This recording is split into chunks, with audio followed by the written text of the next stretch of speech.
House Democrats just unveiled a $6,300 stimulus proposal that's getting surprising Republican support. This isn't another empty political promise. 3 GOP senators have already signed on, and the math shows it could actually pass. If you're on Social Security, disability, or any federal benefit, this directly impacts your monthly check. I'm going to break down exactly what's in this proposal, who qualifies, and the 2 critical dates you need to know. Because while politicians argue, your bills keep coming. The timing matters more than you think, and there's a September deadline that could cut off your payments entirely if you're not prepared. Stay with me. This could be the financial relief millions of Americans desperately need, but only if you know how to position yourself correctly. Here's what's happening right now in Washington. Democrats introduced House Bill 4376, officially called the Emergency Cost of Living Adjustment Act. It's designed to address what they're calling the inflation crisis hitting seniors and disabled Americans hardest. The proposal comes as Social Security recipients face their smallest cost of living increase in years, just 2.5% for 2025. Meanwhile, real-world expenses like housing, utilities, and groceries continue climbing at rates that make that 2.5% feel like a cruel joke. Your monthly check might increase by $50, but your rent went up $200. What makes this different from previous stimulus talks is the bipartisan element. Republican Senators Susan Collins, Lisa Murkowski, and Mitt Romney have publicly supported similar measures. They're calling it a targeted relief approach rather than broad stimulus spending. This language matters because it signals they're treating this as emergency assistance, not government expansion. The bill targets what they call fixed-income Americans, people whose monthly benefits can't keep pace with rising costs. That includes 67 million Social Security recipients, 9 million disabled Americans, and 4 million veterans receiving disability compensation. These aren't abstract numbers. These are your neighbors, your parents, maybe you. The political backdrop is crucial here. With midterm elections approaching, both parties need to show they're addressing economic pain. Democrats get to champion direct relief. Republicans get to support targeted assistance without expanding government programs. It's one of those rare situations where political incentives align with actual need. The proposal adds $6,300 to annual benefits for qualifying recipients. That breaks down to $525 per month, delivered as a separate payment from your regular Social Security or disability check. Think of it as a second monthly benefit specifically designed to address cost of living gaps. Unlike previous stimulus payments, this isn't a one-time boost. It's structured as a 12-month supplement, meaning you'd receive $525 every month from the start date through the following year. The consistency matters. You can actually budget around this money instead of trying to stretch a single payment across months. The money comes from what Democrats call emergency appropriations, essentially bypass funding that doesn't require cuts to other programs. Republicans who support it like this approach because it doesn't touch the Social Security Trust Fund or require new taxes. It's deficit spending, but it's temporary and targeted. The payment structure is designed to be simple. No complex calculations based on your current benefit amount, no sliding scales based on need. If you qualify, you get $525 per month, period. This simplicity is intentional. It reduces administrative costs and eliminates the bureaucratic delays that plague other programs.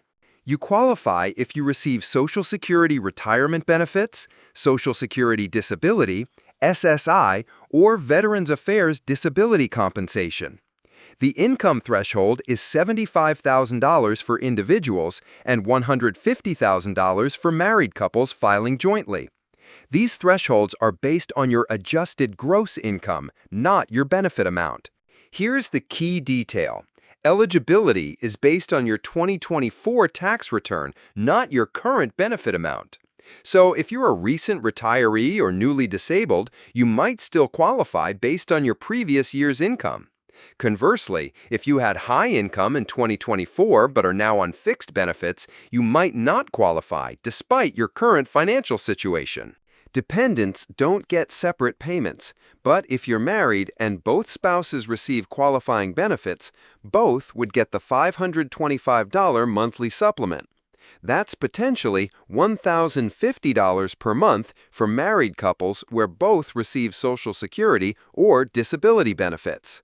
The proposal also includes a provision for people who became eligible for benefits after filing their 2024 taxes. There's a secondary qualification process for those who started receiving Social Security, disability, or veterans benefits after January 1, 2025. This prevents people from falling through the cracks due to timing. The payments would be automatic, no application required. If you currently receive direct deposit for your Social Security or disability benefits, the $525 would arrive the same way but on a different schedule. The system already has your banking information, so implementation should be relatively seamless. The proposal sets the payment date as the 15th of each month, regardless of when you normally receive your regular benefits. This prevents confusion and makes budgeting easier. Your regular Social Security might come on the third Wednesday, but the emergency payment would always arrive on the 15th. For those still receiving paper checks, the $6,300 would be mailed as a separate check. However, this ties into the September 30 deadline I'll explain in detail. The government is actively trying to move everyone to direct deposit, and this proposal accelerates that timeline. The payment system would run parallel to existing benefit systems. This means if there are issues with your regular Social Security payment, it shouldn't affect your emergency payment, and vice versa. They're designed to be independent systems to prevent cascading failures. If passed, payments would begin within 60 days of the bill's signing. Congressional estimates suggest the earliest start date would be April 2025, assuming passage by February. The 60-day window allows for system setup and testing. They don't want to rush implementation and create payment errors. The 12-month payment period would run from your first payment date, not from a calendar year. So, if your first $525 arrives in April 2025, your final payment would be March 2026. This structure ensures everyone gets exactly 12 payments, regardless of when the program starts. There's also a provision for retroactive payments if implementation takes longer than expected. If the bill passes in February but payments don't start until June, you'd receive the missed months in a lump sum with your first payment. This prevents beneficiaries from losing money due to administrative delays. Let's talk about the reality behind these numbers. Since 2020, seniors have lost 20% of their buying power. 20%. That's not a political talking point, it's math. It's the difference between choosing your medications or choosing your groceries. Your Social Security check might say it went up 2.5%, but your grocery bill went up 8%. Your rent went up 12%. Your prescription costs went up 15%. Your utility bills went up 20%. The system isn't broken. It's working exactly as designed, and it's designed to leave you behind while politicians debate whether you deserve help. This $6,300 proposal exists because politicians finally realize that telling 67 million Americans to budget better isn't a sustainable strategy. When seniors are choosing between medications and meals, when disabled Americans are losing housing, when veterans are struggling to afford basic necessities after serving their country, that's a national crisis, not a personal failing. The most infuriating part? The money exists. We spend $6,300 per person on tax breaks for corporations every year. We spend $6,300 per person on military equipment that sits unused in warehouses. We spend $6,300 per person on subsidies for industries that are already profitable. But when it comes to keeping Americans housed and fed, suddenly we need to find the money and debate whether people are worthy of help. Here's what really gets me. This proposal is being called generous by some politicians. Generous? $525 per month to help seniors afford rent and groceries is generous? That's less than most people spend on their car payment. It's less than a week's worth of groceries for a family. It's a fraction of what most Americans spend on entertainment each month. This proposal is a start, not a solution.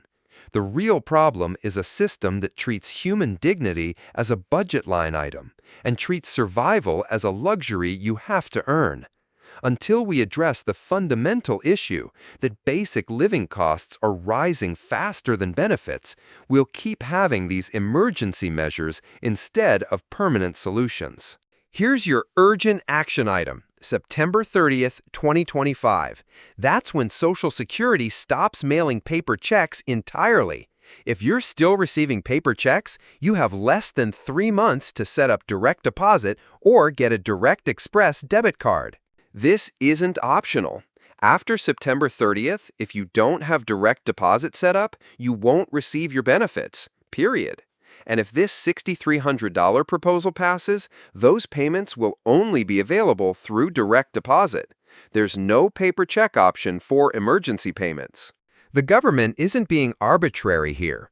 Paper checks cost them $1.20 each to process, while direct deposits cost 10 cents. With 67 million Social Security recipients, that's real money.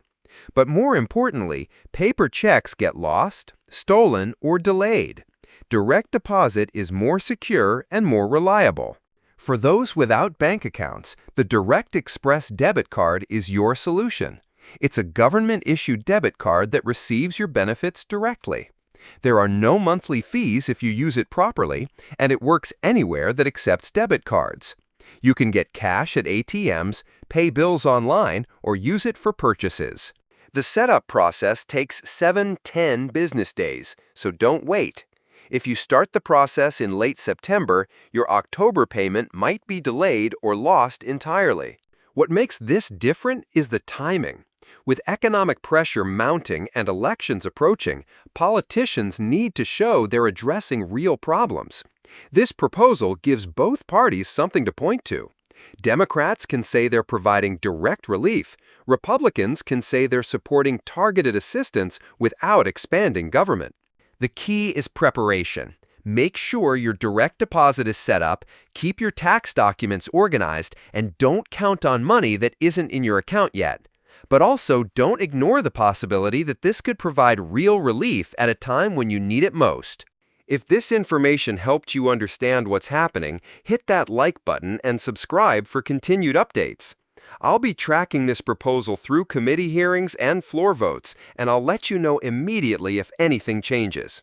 Politics moves fast, and you need someone watching these developments who can translate the political speak into real-world impact. Drop a comment below. Are you still receiving paper checks? Have you been affected by the rising cost of living on fixed income? Your experiences help other viewers understand they're not alone in this struggle. Share your story. It helps build the case for why this kind of relief is necessary. Next week, I'm breaking down the 3 other Social Security changes coming in 2025 that nobody's talking about. One of them could increase your monthly check by $200, but only if you know about it before the deadline. Another could reduce your Medicare premiums, but the enrollment window is smaller than you think. I'll see you there, and I'll keep fighting to make sure you get the information you need to protect your financial security.